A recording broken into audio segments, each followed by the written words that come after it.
Touchdown tayo dito sa may Taytay, SM Taytay ito. Gagawin natin Isuzu Crosswind Sportivo, parehas lang naman sila ng panel frame sa ng stereo. So ito yung sira na raw yung kay Bossing. Yan.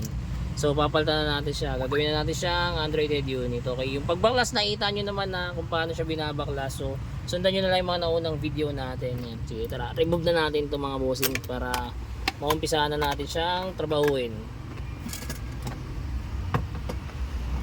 So ayan mga kadiskarte, tapos na tayo mag-install ito. Ayan, 7 inches nga pala yung inabili Bossing kasi para hindi daw matakpan yung aircon vent. Yan, kung mapapansin nyo wala naman siyang takip talaga.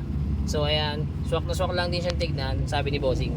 And then kasama pa rin sa package natin yung reverse cam. Ayan, yung reverse cam niyan, yan yung stock camera ni Bossing. Yan yung ginamit natin.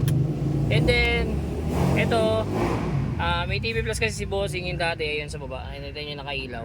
So ayan, pwede na rin siya sa TV Plus. Ready na rin yan mga Bossing. Ayan. Kita nyo naman kung gaano kalinaw. Kasi nga IPS screen na yan mga Bossing. Ayan. Tapos meron na rin tong Apple CarPlay and Android Auto. Ito yung mga Bossing. Z-Link yan. Ayan. So mga gusto pong mag-avail, drop message lang. Direct message lang for better and faster transaction. Don't forget to like and follow na rin. Salamat. So ayan, biyahe na tayo pa uwi. Tapos na tayo mag-grind. Ginabi na tayo sa kalye. Pero okay lang, paldo pa rin naman tayo. Kaya ayos lang, kahit gabihin. Basta safe pa uwi. Tara, samahan nyo ako ulit bukas. Mag-grind ulit tayo. Let's go!